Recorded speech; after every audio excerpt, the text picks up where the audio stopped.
Hey, small town fam. It's Yardley. How are you guys? I hope all is well in your world. You know, we cover a lot of horrible crimes on this podcast, but a few are what I call worst nightmare crimes. Though honestly, I guess a lot of what we cover on this podcast could certainly fall under that category. The ones I'm referring to, though, the ones I find especially terrifying, are the cases where the offender has already been caught at least once and has been ordered by the courts to stay away from the victim. And yet, instead of abiding by that agreement, they stalk their prey and attack her in the one place we all hope and need to feel safe, in our own home. The case you're going to hear today is one of those worst nightmare cases. It comes to us from Prosecutor Kristin, who gave us a case last season we called Snake Bit, about a kid murdering another kid. Kristin doesn't shy away from the hard ones, and this case is no exception. It's about a sexual assault and domestic violence, and I want to warn you that some of the details are difficult to hear. Still, it's a fascinating case from the point of view of a prosecutor who is dedicated to pulling out all the stops to get justice for the victim. That means the stakes couldn't have been higher.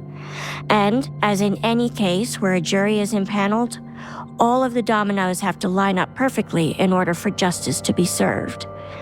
Because when 12 people from all walks of life, commonly known as a jury of your peers, when these people are asked to deliver a verdict, anything can happen.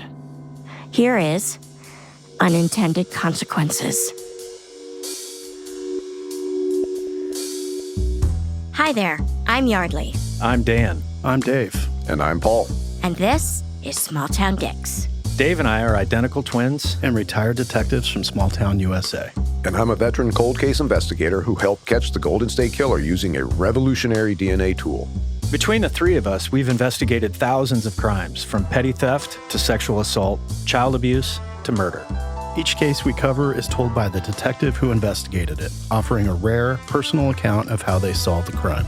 Names, places, and certain details have been changed to protect the privacy of victims and their families. And although we're aware that some of our listeners may be familiar with these cases, we ask you to please join us in continuing to protect the true identities of those involved out of respect for what they've been through. Thank you.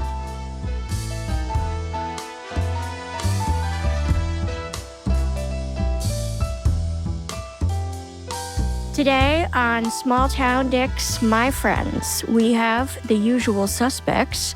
You're probably not surprised by that. We have Detective Dan. Hello, everyone. Hello. We have Detective Dave. Hello, team. Hello, you. And we have the one and only Paul Holes. Hey, hey. Ah, I'm so happy. I got a hey. My life is complete. And Small Town fam, we are so pleased to welcome back to the podcast Prosecutor Kristin. Hello. Hello, Kristin. Thank you for sitting down with us again. We're so happy to see you. I'm happy to be here. Small Town fam, you will remember that Kristin gave us a case about a brutal murder of a juvenile committed by a juvenile. And as you know, if you're a longtime listener, but even if you're brand new and you read the podcast description, we usually have detectives on to give us the case and how it came to them. So it's really interesting and different and fantastic that we now get to hear a case from the prosecutor's point of view. Kristin, tell us how this case came to you. Okay, well, this is a domestic violence case that came to me when I was in the domestic violence unit in my former office in King County. There were several different units, and prosecutors rotated between them, pretty much spending 9 months to a year on each unit. And the idea was to get a full, well-rounded prosecutor, somebody who could do trials, file cases, and write appeals, and do all kinds of different kinds of cases. At the end of those rotations, you can then ask to be placed in a particular unit. Domestic violence was my specialty, really. I had been an advocate previously when I was in law school, a domestic violence victims advocate, and so I wanted to go to the domestic violence unit. I was the only female in the unit, and I was supervising 4 or 5 male prosecutors who were doing domestic violence cases. And I got to say, that was so fantastic for the victims, because most domestic violence victims are women. And for them to see a man standing up for them, and also just listening to them, telling them it's not their fault, hearing their story, and then going to bat for them in court, it was huge. It went way beyond what I could do. Even though I had those same skills, and I could also go to bat for them. But for them to see a strong male figure doing that, I think really helped in their healing and their survival of what they'd been through. That's fascinating. Yeah. And so this was a case that I felt like it was complicated is not the right word, but there was going to be a lot of work to it. And so it needed 2 prosecutors on it. And so I chose to do this case with a younger prosecutor named Martin. And so it was the end of November when this happened in 1998. And this involved a woman named Amy who lived and had a relationship with a man named Julian.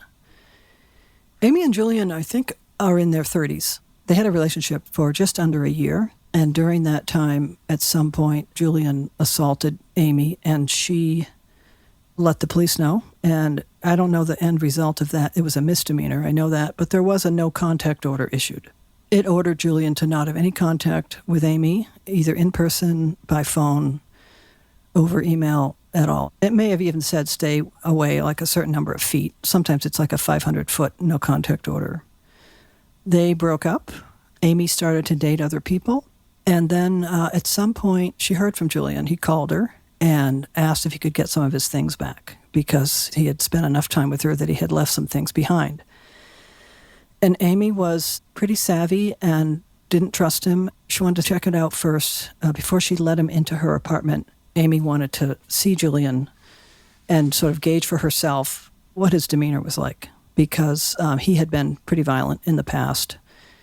And Julian and Amy both liked to party a little bit. So they made a plan to meet at a neutral spot, which was a bowling alley in Seattle, not very far from Amy's apartment. And they had a couple drinks there. Amy decided that Julian was okay. She wasn't afraid of him. She didn't feel the need to be afraid of him. They had a nice conversation, and she agreed to let him come back to her apartment and pick up his things. And they drove back there.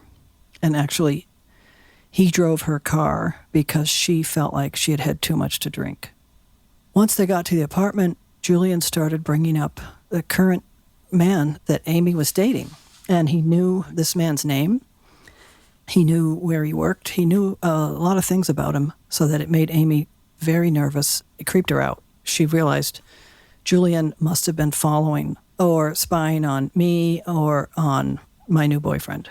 And when Amy brought this up with Julian and told him she wanted him to get out, he became violent. First thing he did was he broke her glass coffee table. She had a very large glass coffee table. He smashed that.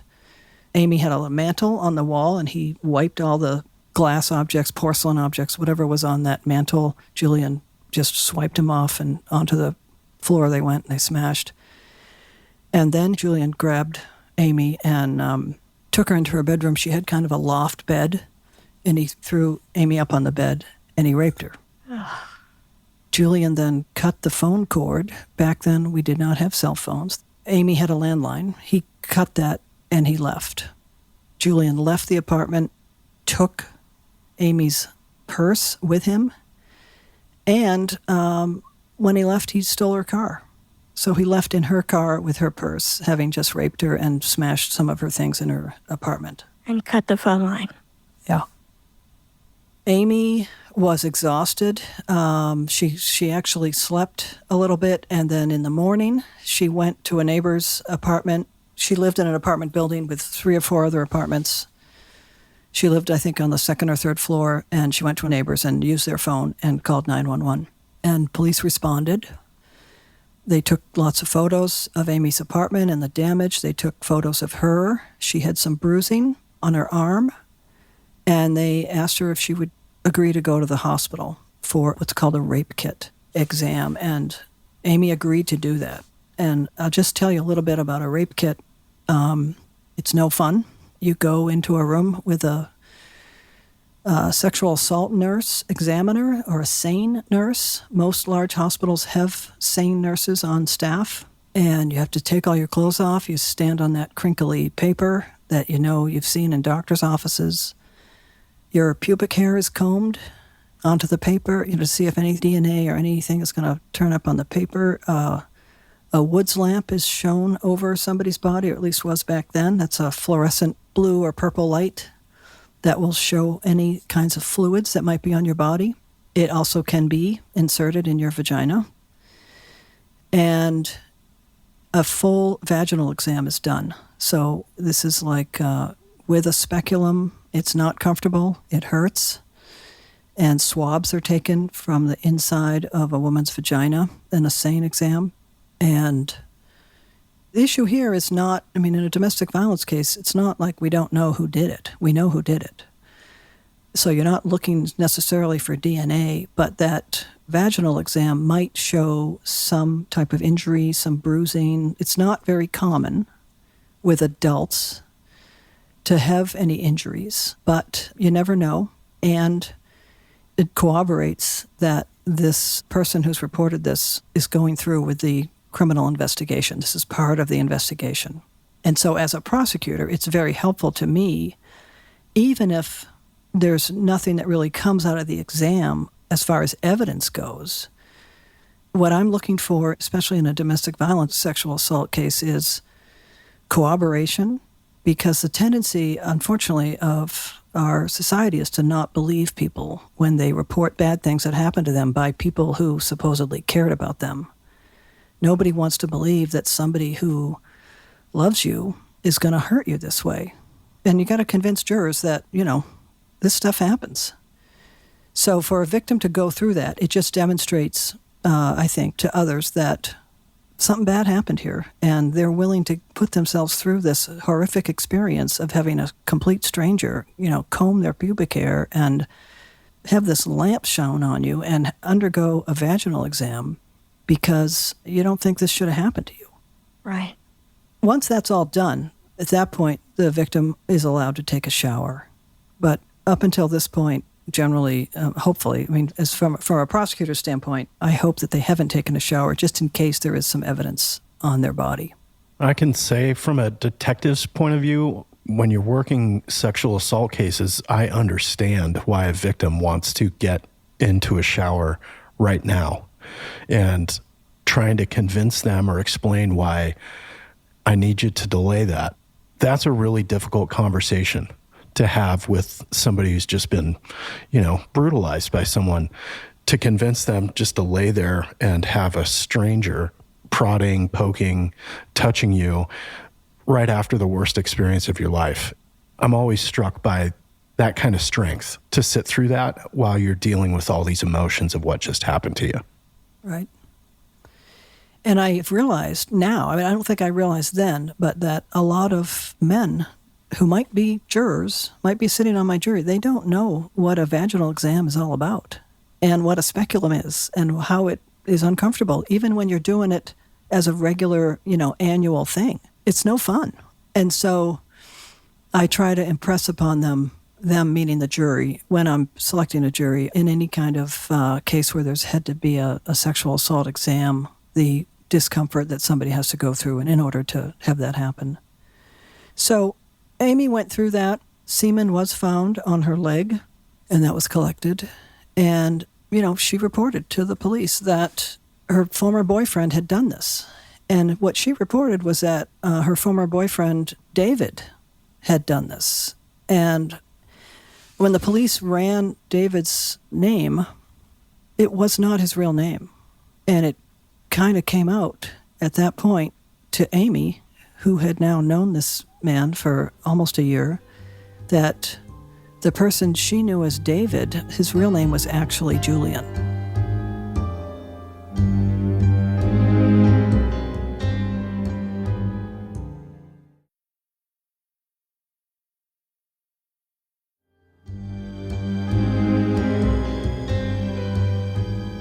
This David actually Julian, this fucking guy, he's a piece of shit.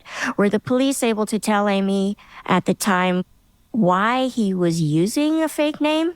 The police told her they thought the reason he was using what turned out to be his brother's name, David, was because Julian had a warrant out for his arrest for a rape that he had committed in New Mexico. He had also previously been convicted of sexual penetration or something like that from another jurisdiction. He wasn't a nice guy to women. So Amy was dealing with this, not only the, trauma of what had happened to her, but also realizing that she thought she was a pretty savvy and smart woman, and here she'd been kind of duped by this guy for all this time, and she'd fallen for it. And so that kind of compounded her own feelings about being a victim. And also just her judgment, she had done what was the right thing to do, met Julian at a neutral place. Amy had said she wanted to check him out first, and Amy had decided, based on her gut feeling, that Julian was okay that night and she would take him back to her apartment. And so Amy was doing a lot of blaming herself for what happened, which I have found not to be that uncommon in rape victims. But I was really impressed with Amy's strength. She was a very strong person. I was just going to add that we did an episode in season 2, I think, called Stalked, and it's about an incident I had where I was stalked by a contractor who worked in my house when I divorced the first time and moved houses, and this feeling as though I was a good judge of character, that had my head screwed on right. I was successful in my career. I had lived alone many years, et cetera, and to have been duped, as you said, as Amy felt she had been by Julian, there's this tidal wave of shame that you carry for not either heeding whatever signs you were shown or not knowing that they were signs. And the whole thing, you start to blame yourself, and it can really fold in on yourself, and it breaks my heart. And to your point, I'm sure it's not that uncommon for women who are victims of anytime somebody that you know and trust betrays you in a big way. I think you feel like, how am I so stupid? You blame yourself instantly. It's so hard to get past that. And I'm just sorry that happened to you as well. Thank you. And, people need a lot of support around them at this point. They need people who will tell them over and over again, this is not your fault. Like, it's so easy for domestic violence victims to blame themselves and to feel that shame that you speak of. Yeah. So a detective was assigned to this case. A detective came back out and took photographs of Amy a couple days later. Meanwhile, the police were looking for Julian because he had fled in Amy's car, and he hadn't been found yet. Different bruising had shown up, so I had good photos from a few days later after Amy had recovered a little bit more. And this is not a case of who done it. We knew who did it. So I was able to charge Julian with several counts from that incident. And so I charged him with first of all, a felony violation of that no contact order. That no contact order was in place anytime there's an assault associated with that. Back in 98 anyway, it was considered a felony. I charged him with domestic violence rape in the second degree, which means basically you used forcible compulsion. Rape in the first degree would involve a weapon. There was no weapon here, but he definitely forced himself. And it wasn't a situation where Amy just said no. That would be rape in the third degree. And so I charged him with domestic violence, rape in the second degree, robbery in the second degree for stealing her purse and her car. And I could have broken that down probably into 2 different counts, but my office had a bit of a conservative filing policy that we filed low, usually not more than 3 charges, depending on the case, with the hopes that a defendant would plead guilty as charged. And if they didn't, and we had to go to trial, we could add whatever charges fit the crime. Amy was connected to victim services, and the police were looking for Julian. They didn't find him right away, and about 10 days later, Amy was home alone in her apartment. she heard a scratching noise on the wall. This was in the middle of the night. She was asleep. The noise woke her up. And she couldn't figure out where it was coming from. And the next thing she knew, Julian was busting through the drywall in her closet in her bedroom and came into her bedroom and pulled her down off that loft bed and started dragging her down the stairs. She had some internal stairs in her apartment that went right down to the door. And she is screaming, holy hell. And he opened the door and got out into the hallway. This was about 5 a.m. and dragged her all the way down another set of stairs and outside. Julian got Amy on her feet and forced her over to her car. Julian had driven her car to her apartment, and he started stuffing her in the back seat. Julian had opened the back door and was stuffing Amy in there. Luckily, that commotion in the internal stairwell had woken one of the neighbors, who was a university student, who came out, saw what was happening, followed Julian and Amy out into the parking lot. Her name was Lisa. She was our star witness, I would say. And she approached them and basically tugged on Julian's belt loop. He was focused on stuffing Amy in the car, and she touched his belt loop. And he was a big guy. He was a contractor. He worked in building, and he was built. And Lisa, pulling on Julian's belt buckle, distracted him enough. He turned around to deal with her, and Amy was able to keep going right through the other door of the car. She got out the back seat of the car, and she just took off running. And Julian wanted nothing to do with Lisa. That wasn't his object at all. He jumped in the driver's seat and took off. But this is terrifying. That Julian would be in the walls of Amy's apartment is a nightmare. It is a nightmare. And, later we found out that he had somehow gotten in the building. It was a secure building, but, somebody had either let him in, or we never found out how he actually got in. But he did go up in the crawl space in the ceiling. They had one of those attic little things you push aside, and he pulled himself up in there, figured out which apartment was Amy's. He sat back there, smoked 2 cigarettes, cut the phone wire again, cut the electrical wire, and he knew where those things were from his work, and figured out the weakest point behind the 2x4s there and busted through. Literally busted through that drywall. So there were a couple different detectives involved in this case, and they really believed that Julian was going to kill Amy. And that's why I call Lisa our star witness, because, she diverted Julian's attention enough to allow Amy that time to escape, and thank goodness. So now I have additional charges on Julian. There's no question about who did this. Amy knows Julian well. And so I now charge Julian with another felony violation of the no contact order, burglary in the first degree, attempted kidnapping in the first degree, and I think that was it at that point. So at this point now, Julian has 6 felonies charged against him, and the police are still looking for him. Now, Kristin, with those charges, I'm kind of curious with Washington's laws with the kidnapping. I think like in California, if you forcibly move a person from one location to another, you've got kidnapping. In Washington, is that the same definition, or do you have to have more than that? At the time, you have to have what we call asportation, or a movement of a person. You don't have to have any demand for ransom or something. It's really just that movement of the person. And first degree would generally imply there was a weapon involved, or it was committed in the course of another felony. That was the prong I charged Julian under because of that burglary. So for both the burglary in the first degree and the attempted kidnapping in the first degree, because he had committed another felony in the course of that, that's how I got to first degree, which was just a higher penalty than if it was in the second degree.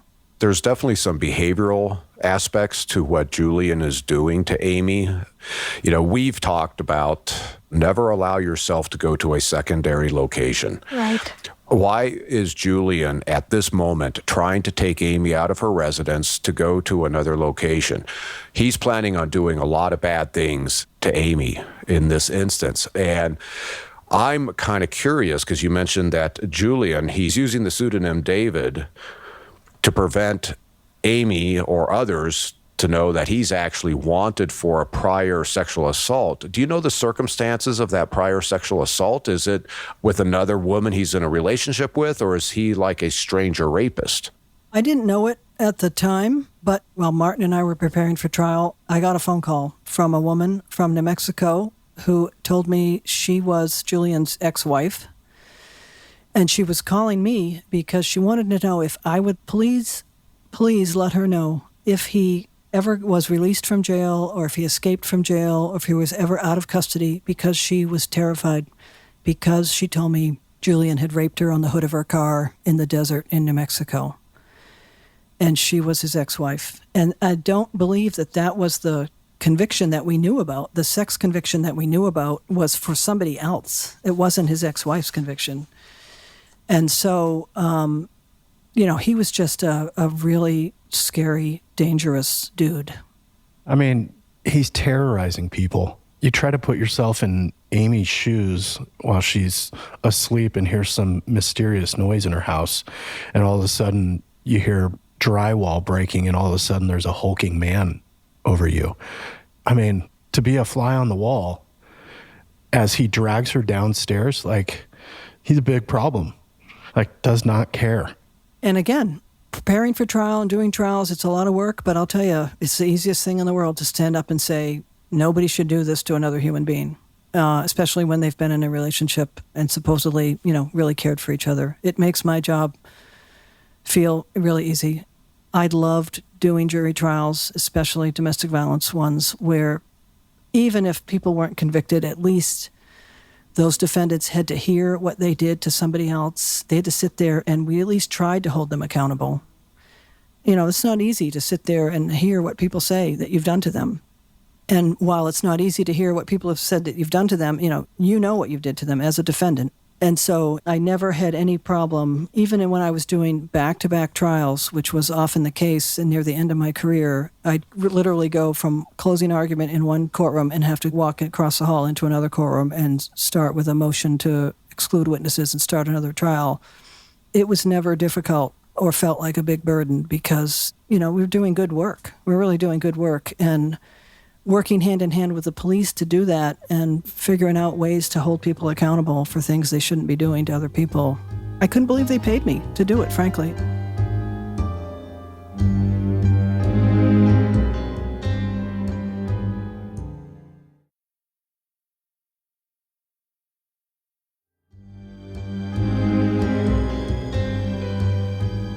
So as Julian tears from the scene in a stolen vehicle, I imagine at some point the assigned detective gets a heads up that Julian has committed more crimes. I'm speaking from my perspective. I know Dan and I know Paul. That really ratchets things up from a law enforcement perspective is, all right, now this guy's a big project. Let's go handle this right now. Right. I got to say, everybody involved in this case really liked Amy a lot. She was cooperative. She was willing to come in for multiple interviews. She was appropriately terrified of Julian, and it definitely ratcheted up. And the police were determined to find this guy and keep Amy safe. And the way they did that is they created a ruse working with Julian's construction company boss. They got the boss to tell him that his paycheck was in, and he had to come pick it up. And so Julian showed up, and the police put the habeas corpus on him, and off he went into the jail. And there was a big sigh of relief. I got to say, big sigh of relief on Amy's part for sure, but also on our parts. I actually have a question for Dan and Dave. For women who find themselves in this situation where they've got the restraining order, protective order, whatever jurisdiction it's called, we know that's a piece of paper. What should be conveyed to local law enforcement, in order to indicate the seriousness of the crime? So there may be enhanced patrol or something like that to try to prevent somebody like Julian from coming back a second time. I've had cases in the past where I had a victim where we had this kind of scenario where you're worrying that suspect is going to go break into victim's house because suspect is in the wind. We've put them up in hotels. We've put them in, like safe houses where it's 3 or 4 degrees of separation. So it'd be more difficult to track people down. But no contact order is just a piece of paper. And I understand when victims are like, since this guy's so good at adhering to the laws, this piece of paper will probably keep him in check. It offers very, very little to a victim and their family when you say, well, there is a no contact order, because we all know what that is. It's just a piece of paper. Yeah. It almost is like the victims need to disappear themselves, right? You got to get proactive about your safety and your security. And before I was a cop, I had a certain level of what I thought was security. Now that I'm out of the job, now I know what security really looks like. And I've got holes in my security too, but at least be aware of it. And, you got to keep your head on a swivel, like all these things that Julian is now going to make Amy do for the rest of her life. She's going to be looking over her shoulder and not feeling safe in places that should be a sanctuary for her. Yeah. Just to kind of piggyback on what Dave was saying in your question, Paul, is we had resources in our town, Women's Space, and there are other women's shelters where they would not even share the location of their safe house with law enforcement. It was completely off the record, which if you've got a woman who's still in the workforce and you've got a guy like Julian who is stalking her and following her around, it's easy for him to kind of remain at a distance and follow Amy back to a safe house where he can plan his attack. I put myself in the victim's shoes. They want to stay at their house because that's their home. That's their sanctuary. You don't want to go move into a stranger's house and be in the safe house where you don't have all your comforts and the things that you're familiar with at your house. But at the same time, that's a safer place to be, is the safe house. So our neighboring jurisdiction actually had an alert. It was a panic button. And if you hit a panic button, it automatically notified 911. And these panic buttons were assigned to the address of, say, Amy in this case, if Amy had one of these panic buttons. And it was all hands on deck, mandatory code 3 response. You had a game plan of where you were going to set up, and it was surround the property and then go make contact. We would call inside. But even if you called inside, say Amy answers the phone and Julian's got a gun to her head and said, hey, tell him everything's fine. No, we're going to go inside and we're going to search the entire premises.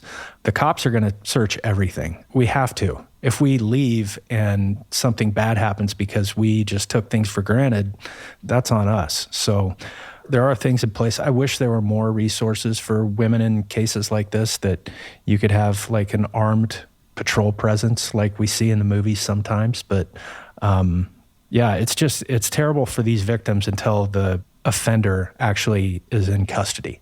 That's well put. And I would say I was very good about, as a detective, letting our patrol guys know, hey, can you increase some patrol checks? Drive by this woman's house, a few times a night. Just that police car can be deterrence. Definitely. And that happened in Amy's case. In that gap, after the first incident, the rape had happened, Seattle police parked in front of her house. They did patrols around her neighborhood and on her street because we assumed that Julian would return there at some point because he was clearly obsessed with Amy and was unhappy, again, domestic violence about power and control. And Amy had taken control by breaking up with him and saying, I'm done. And Julian was trying to say, no, you're not, and here I come. Now Julian is arrested and in jail, and everybody's breathing a big sigh of relief, and I can start focusing on preparing for trial and deciding what Martin is going to do. Now that I'm sort of in the driver's chair, I can push this guy around a little bit, as he put it, give him all the shit work. And we definitely spent some time with Amy, and Amy has to submit to defense attorney interviews. In my office back then, we did not do depositions. We just did interviews. What's the difference?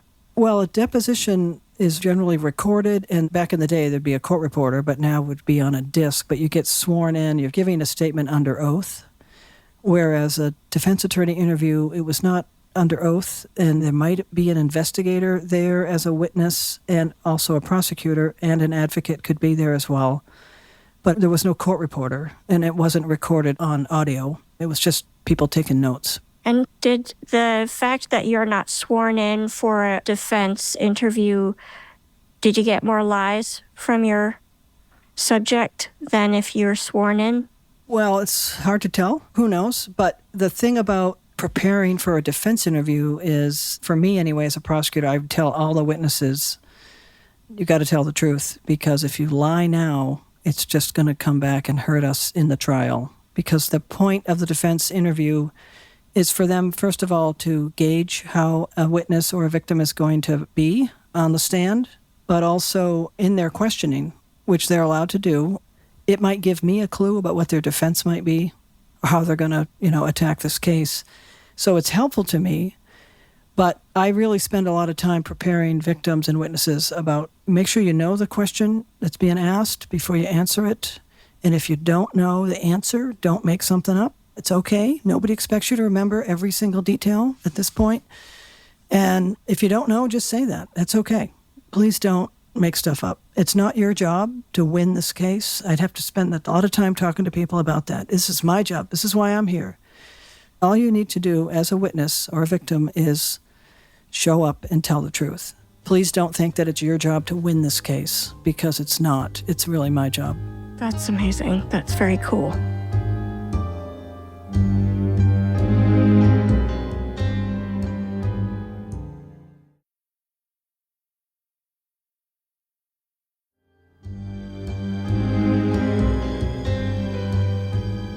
So Julian was in custody. This went to trial pretty quickly, and he was assigned a public defender for all 6 counts. And, these counts were separated by 10 or 11 days from the dates of the crime, because the initial rape and destruction of property and stealing her car was late November, and then coming back and trying to kidnap Amy, I think it was like 10 or 11 days later. I had charged Julian in that first information that I charged him in. I then amended it and added these other 3 counts in this second date of crime, fully expecting that a defense attorney would move to sever those counts, which means that I would not be allowed to try them all together. What's the thought process behind severing those counts? Well, for the defense attorney, it's to their advantage in this case, because if the counts all stay together, jury's going to hear all of it. They're going to hear first about the rape, and, the stealing the car and the purse, and then they're going to hear about crashing through the drywall. And that's just like, oh my God, as we said before, like a made-for-TV movie. And so, to me, there's a way higher chance of conviction, not just because of the facts here, but 6 counts? Like, holy cow, this guy must have done something. If the state has charged him with 6 counts, then, he's got to be guilty. There's that attitude.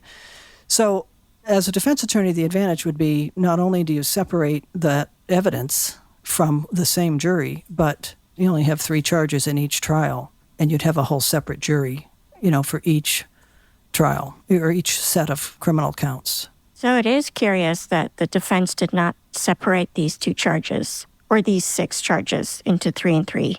They didn't even make a motion to do that. We never even had to respond to it. When you explained that, 10, 11 days later, Julian's back at Amy's apartment, I immediately was like, oh, okay. We got separation of time.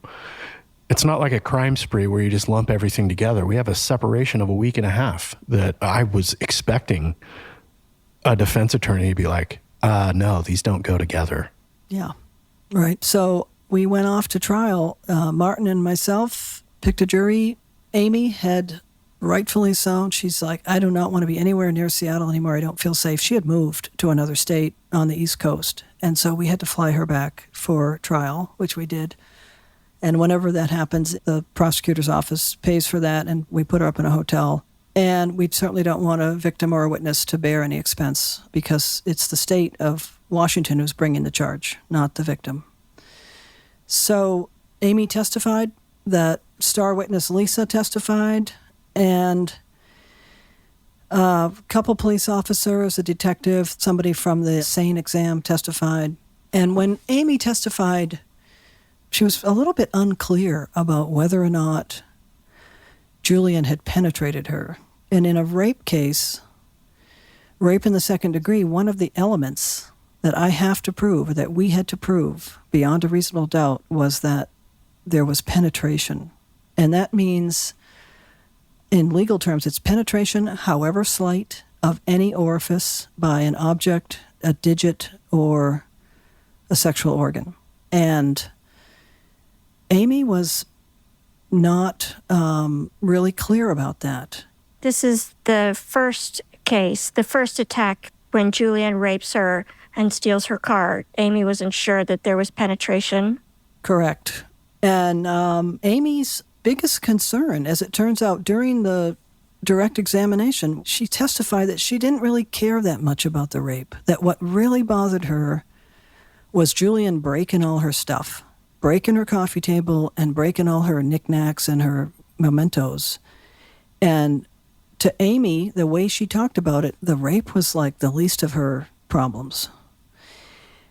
And knowing that we had to prove penetration, Martin came back to the prosecution table at some point, and he suggested to me, as his supervisor, like, hey, we're not doing so well on the penetration part. I think we should amend this charge to an attempted rape.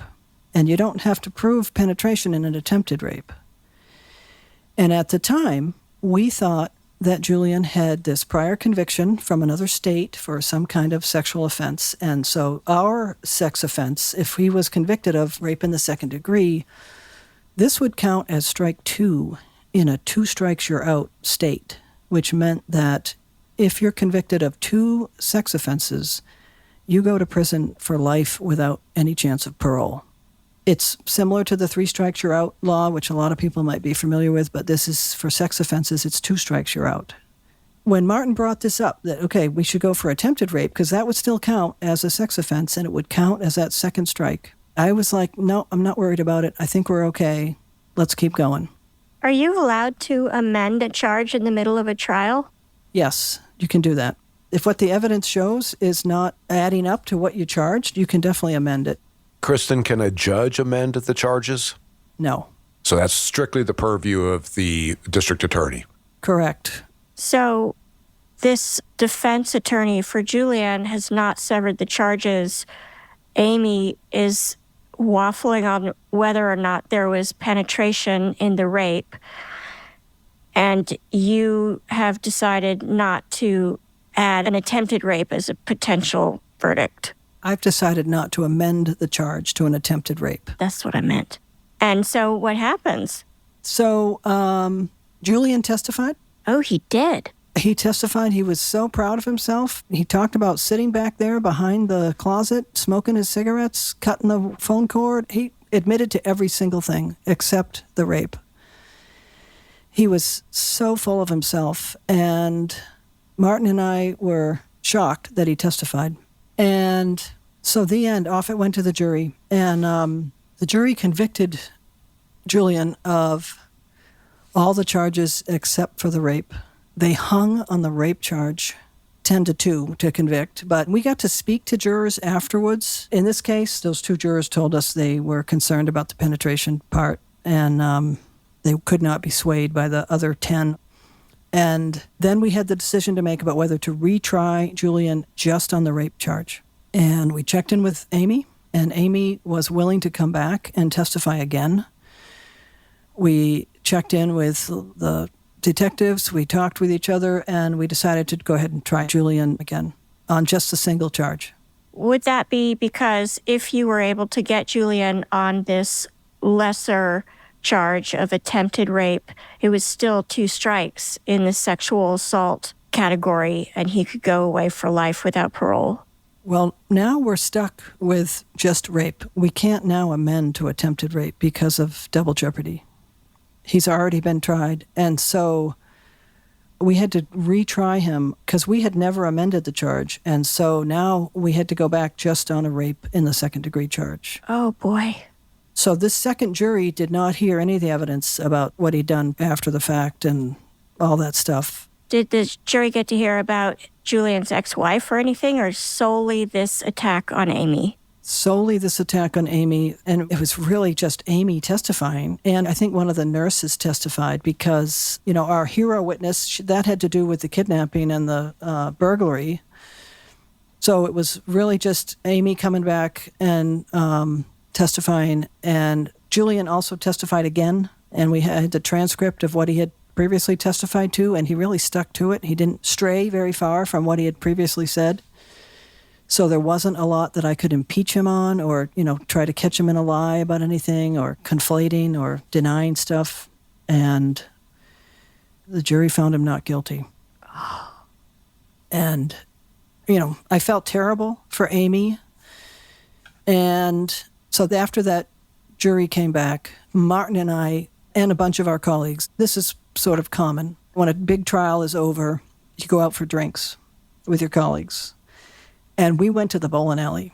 And we went to that bowling alley where Amy and Julian had met before Amy had decided to take him back. And the bowling alley owner, we ended up meeting that person, and he gave us both bowling pins that were due to be thrown out. And both Martin and I still have our bowling pins. I kept that bowling pin on my desk for a long time to remind me about don't get too big for your britches and, listen to your, junior colleagues there. They may actually know what they're talking about. And if I'd listened to Martin and if we had amended that charge, it might have been a totally different thing. But the good news is Julian ended up getting an exceptional sentence, meaning it was outside of the standard range that the judge would have normally been allowed to give him.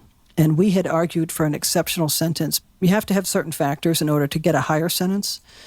And one of them is sophistication of the crime. If you committed multiple crimes or there were multiple victims, there's lots of different reasons to go up on a sentence, or to argue it anyway. And so we definitely had sophistication of the crime, which is what the judge made findings on. And so Julian ended up getting 17 years for the burglary and the kidnap. Oh, wow. That's pretty good. Yeah, it was about twice what he was due to get if it had been a standard sentence. That also means you can appeal that. He appealed both his conviction and his sentence, and he lost. He went multiple rounds on the appeals, and it was his sentence that he appealed all the way to the Washington Supreme Court, and it was denied because the judge had made really good findings. And findings meaning the judge had given really good reasons for finding that Julian had committed this burglary with a high degree of sophistication. Having figured out how to get into the apartment, crawl up into that crawl space, sit in the back, punch through the drywall. So that was very satisfying. It meant, though, that he did not do life without parole because we did not convict him of a sex offense. Kristin, if I remember right, you did find Julian's semen on Amy's thigh. Correct. Right. So that there indicates there had been a sexual act that had occurred. So this is really where Amy, the victim herself, is having to say, he penetrated me. And I don't know, Kristin, does the victim statement in and of itself satisfy proof of penetration? It can if the victim is clear about it. Absolutely. Yes. The most common defense here is consent in a rape case, right? And so evidence of semen doesn't really help me at all. If there had been any kind of evidence internally, that would have really helped us. Kristin, I'm so curious about this ability to include a lesser charge if you feel like you can't prove the original charge. Do you feel as though if you do that during a trial, do you think it shows the jury weakness? Absolutely, I do. I had already told them, this is what we're going to show to you. And it just felt like not just weakness, but also a little bit of mistrust. I want them to trust me. And I think that was part of my thought process when Martin suggested that we amend the charge. I think that was probably going through my mind. I totally get it. I mean, you're really between a rock and a hard place. And I think it speaks to your character to be able to say, maybe that wasn't the right decision, and I'm going to learn from that experience. Yeah, and just hopefully it's not going to be at somebody else's expense, because Julian's out there sooner than he should be. Thank you so much for bringing that to us. All y'all have just the most impossible jobs. So I'm glad I do what I do, because I play an 8-year-old who every time she has a birthday, she turns 8, and we just don't talk about that. I feel lucky. Appreciate your work, Kristin. Well, thank you for having me.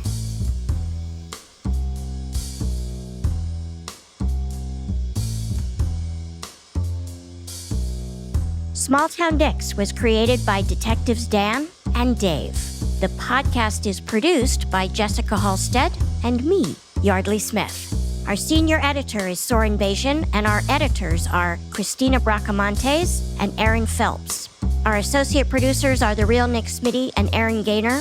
Gary Scott is our executive producer, and Logan Heftel is our production manager. Our books are cooked and cats wrangled by Ben Cornwell. And our social media maven is Monica Scott. It would make our day if you became a member of our small town fam by following us on Facebook, Instagram, and YouTube at Small Town Dicks. We love hearing from you. Oh, our groovy theme song was composed by John Forrest. Also, if you'd like to support the making of this podcast, go to smalltowndicks.com/superfam and hit that little join button. There, for a small subscription fee, you'll find exclusive content you can't get anywhere else. The transcripts of this podcast are thanks to Speech Docs, and they can be found on our website, smalltowndicks.com. Thank you, Speech Docs, for this wonderful service. Small Town Dicks is an Audio 99 production. Small Town fam, thanks for listening. Nobody is better than you.